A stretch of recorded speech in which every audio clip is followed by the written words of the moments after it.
We watched our president kick Ukraine's president out of the White House after the wildest Oval Office meeting the American people have ever witnessed on television. What a day it was. Tonight, the U.S.-Ukraine mineral deal, phase one, basically, of the process of ending this 3-year war in Ukraine, is certainly on ice. A deal signing and a big bilateral news conference, all canceled after Zelenskyy was evidently a little too bratty for Trump's taste today, and also J.D. Vance's taste today. Zelenskyy was on Fox about an hour ago, now sounding very grateful, but also at the same time not apologizing. Let's show that. I'm very thankful to Americans for all your support. You did a lot. I'm thankful to President Trump and to Congress bipartisan support. And I was always very thankful from all our people. You helped us a lot from the very beginning during 3 years of full-scale invasion. You helped us to survive. Anyway, we are strategic partners. So this all started today, and we're going to take you through the whole thing. It started with a question from the media, which led our president to defend his negotiating tactics. Trump, as so much of the media often claims, he's predictably, they claim that he's soft on Putin. The media says this all the time. So Trump's defending himself in his negotiating tactics. Then J.D. Vance jumps in to further defend our president in that process. Vance pointing out that it didn't matter that Biden talked all tough and maybe tougher than Trump does toward Vladimir Putin. It didn't matter at all. Russia knew Biden was weak and knew Biden was all talk and still marched right into Ukraine when Biden was the president. Didn't do it when Trump was the president. Vance made a very good point.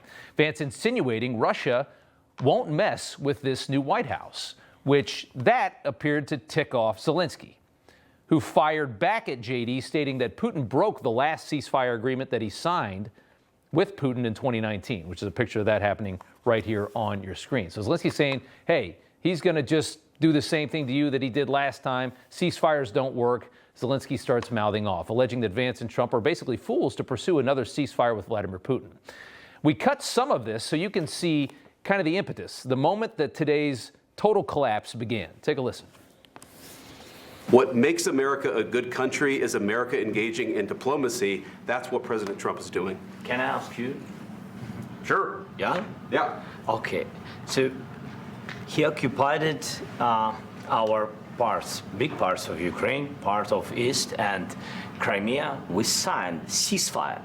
Ceasefire. All of them told me that he will never go. We signed him with gas contract. Gas contract. Yes, but after that, he broken this ceasefire. We signed the exchange of prisoners, but he didn't do it. What kind of diplomacy, JD, you are speaking about? What do you mean? I'm talking about the kind of diplomacy that's going to end the destruction of your country. Yes, but if you Mr. President, with respect, I think it's disrespectful for you to come into the Oval Office and try to litigate this in front of the American media. Right now, you guys are going around and forcing conscripts to the front lines because you have manpower problems. You should be thanking the president for trying to bring an end to this conflict. Okay. So that was like the big first moment, right? And from there, it was like 8 more minutes of fireworks that we're going to take you through. Zelenskyy mocking Vance for never coming to Ukraine is what happened right after that, insinuating that the vice president doesn't really know what he's talking about because he's never visited the country. Vance firing back, claiming that those who go to Ukraine are taken on propaganda tours by Ukraine's president and his staff. Zelenskyy responded by claiming the war will come to the United States if we don't stop Putin in Ukraine. That's when Trump jumped in. You have nice ocean and don't feel now, but you will feel it in the future. God bless. You don't know that. God bless. God bless. You will not have a war. Don't tell us what we're going to feel. We're trying to solve a problem. Don't tell us what we're going to feel. I'm not telling you. Because you're in no position to dictate that. That's Remember exactly this. You're in no position to dictate what we're going to feel. We're going to feel very good. You will feel influence. We're going to feel very good and very strong. You will feel influence. You're right now not in a very good position. You've allowed yourself to be in a very bad position, and he happens to be right about it. From the very beginning of the war. You're not in a good position. You don't have the cards right now. With us, you start having not playing cards. cards. Right now, you don't. I'm Yeah, very you're playing serious, cards. Mr. President. You're I'm playing very cards. serious. You're I'm gambling the with the president lives in of war. millions of people. You think- You're gambling with World War III. what do you You're think gambling about? with What do you World think War about? III.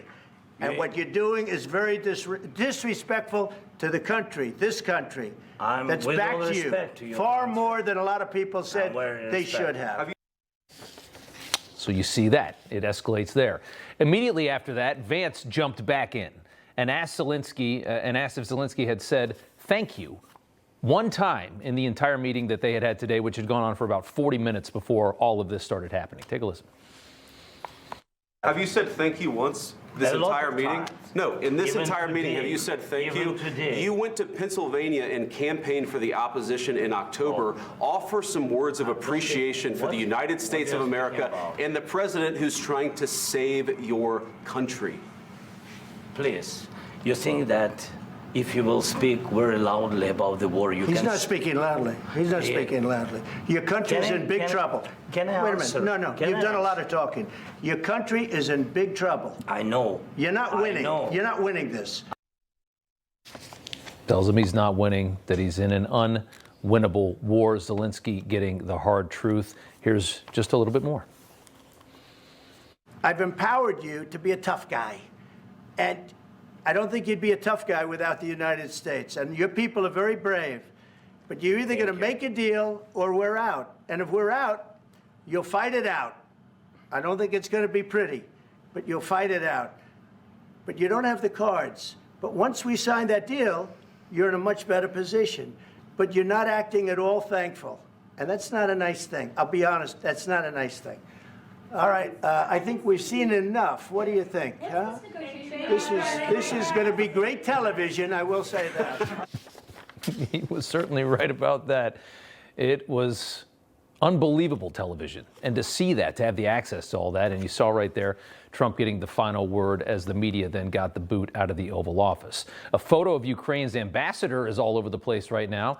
The ambassador to the U.S. telling the story, head in her hands. A disaster for her country. Her president walked in the door far too entitled, unaware of the complete culture shift in the United States in recent months. The appetite to continue funding this war is largely gone. We have a new president. We have a new government. And Zelenskyy showed up today defiant rather than grateful. Zelenskyy and his entourage retreated to another room after all of this. Trump met with his own team and sent Rubio and Michael Waltz to ask Zelenskyy to leave. And that's where it ended.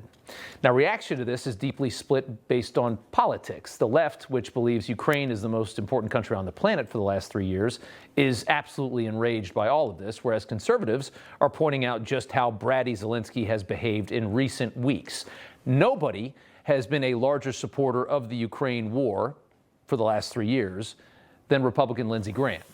You know that. He's been to Ukraine several times in support of this war. So we knew it would be interesting to hear his take on all of this and how he was going to play something like this. Here's what he said. We want to be helpful. What I saw in the Oval Office was disrespectful, and I don't know if we can ever do business with Zelenskyy again.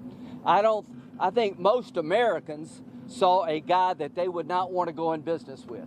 The way he handled the meeting, the way he confronted the president was just over the top. He either needs to resign and send somebody over that we can do business with, or he needs to change. Resign or change? That's the hard truth from a senator who's visited Ukraine 9 times since this war began. That is a message to Zelenskyy that he'll probably need to resign, it seems like. I don't think he really wants to change. The Zelenskyy problem, though, did not start today, and that's kind of the big story, right? Is that this didn't begin in that 10 minutes that we just showed you. It actually began a few weeks ago when Treasury Secretary Scott Bessent traveled to Ukraine with a minerals deal in hand, and Zelenskyy slept in, delaying their meeting, making Bessent wait, and then was reportedly quite rude to the man who handles all the American money that is needed to keep propping up Ukraine. That was not a good move. Got worse from there. A bad meeting with J.D. Vance in Munich on Valentine's Day, then publicly rejecting the proposed deal at a news conference after saying privately that he liked the deal. criticizing the Trump administration for not including him at the negotiation table with Russia and Saudi Arabia, and then saying Trump is living in a disinformation space. So there hasn't been a lot of good things happening lately, and our president hasn't been too nice to theirs, and back and forth it goes. The media has ignored all of the things that we just listed out for you, and has looked at today and is just essentially lambasting our president. Take a listen. Caitlin, I want to start with, look at her face. I mean, Christiane. Never in the history of modern diplomacy, war, peace, whatever, have I ever seen anything like it. This was horrific. This was a tragedy. Let's just cut to the chase. The President of the United States is a coward who is Vladimir Putin's puppet. An Oval Office ambush of an American ally that will reverberate all around the world and stain America's image for years to come. So there you have it right there.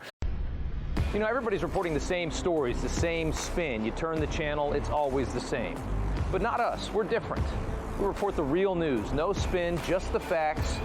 Turn to us, and you won't turn back. Tune in to Rob Schmitt tonight on Newsmax.